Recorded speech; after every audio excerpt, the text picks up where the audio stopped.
Section 4. You will hear a monologue.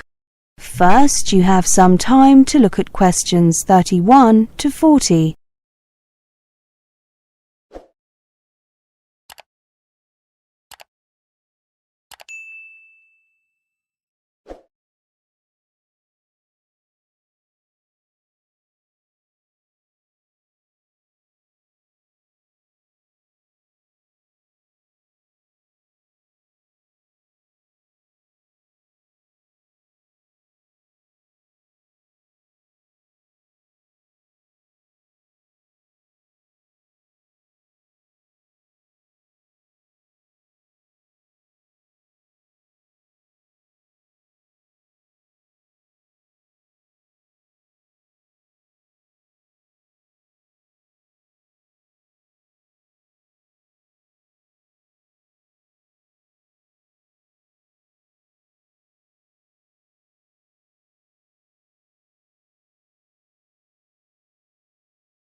Now listen carefully and answer questions 31 to 40. Have you ever wondered where your recyclables end up after they get picked up from the curb? After you've left them at a recycling drop-off centre, or when your hauler has come to empty your recycling dumpster? Well, this presentation will tell you. The story begins when a resident places their materials out for recycling in a special bin, brings their recyclables to one of the recycling drop-off centres, or when a business puts their used materials in their recycling dumpster. It is very important that residents and employees properly prepare their recyclables for collection. Improper preparation of materials, for example not removing container lids or including the wrong type of material, causes contamination. Although some contamination is to be expected and is removed during the sorting process at the processing facility, processors may not accept materials that are heavily contaminated, and these will be disposed of. After materials are put out for recycling, the recycling truck comes to pick them up.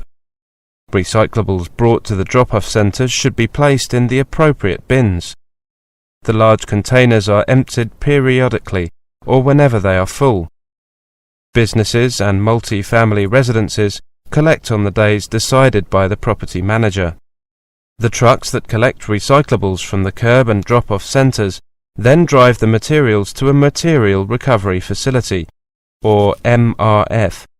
When the trucks arrive at the MRF, they are first weighed at the station to determine the weight of materials delivered to the facility. Next, the trucks proceed to the tipping floor, where they dump their materials.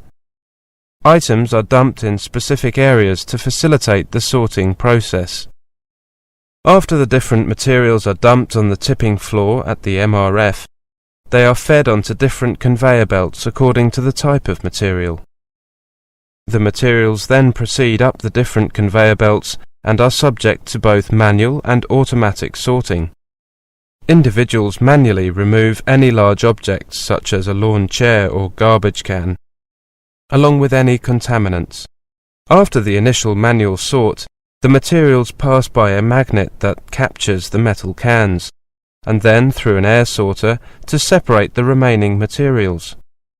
Once the materials are sorted, they are compressed into bales that are shipped to processors, who will then use these materials to create new products.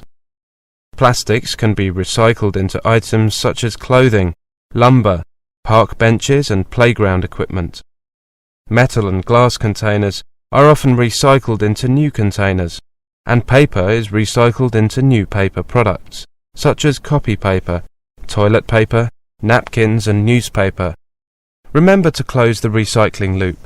Buy recycled both at home and at work, as this is the only way that recycling truly succeeds. Find out more about buying recycled products. Remember, if you're not buying recycled, you're not really recycling. So, how are we doing? Let's take a brief look at our recycling rate information. All municipalities are required to maintain a minimum recycling rate of 25% of the total municipal solid waste generated annually. We are required to annually report on recycling activities and file a report with the Department of Environmental Quality, or DEQ. These reports are due to the DEQ on April 30th of each year for the preceding calendar year. Based on information received to date, last year we reported a recycling rate of 33.9%, 2.8% higher than the previous year. Paper recycling was up 36%, as was the recycling of bottles and cans. Our target is a recycling rate of over 50% by 2014. That is the end of section 4. You now have half a minute to check your answers.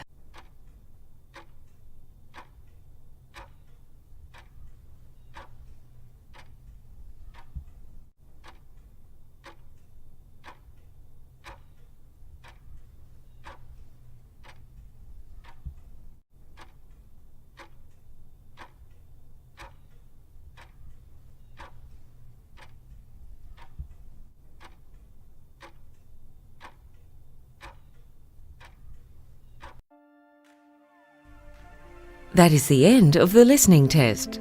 You now have 10 minutes to transfer your answers to the answer sheet.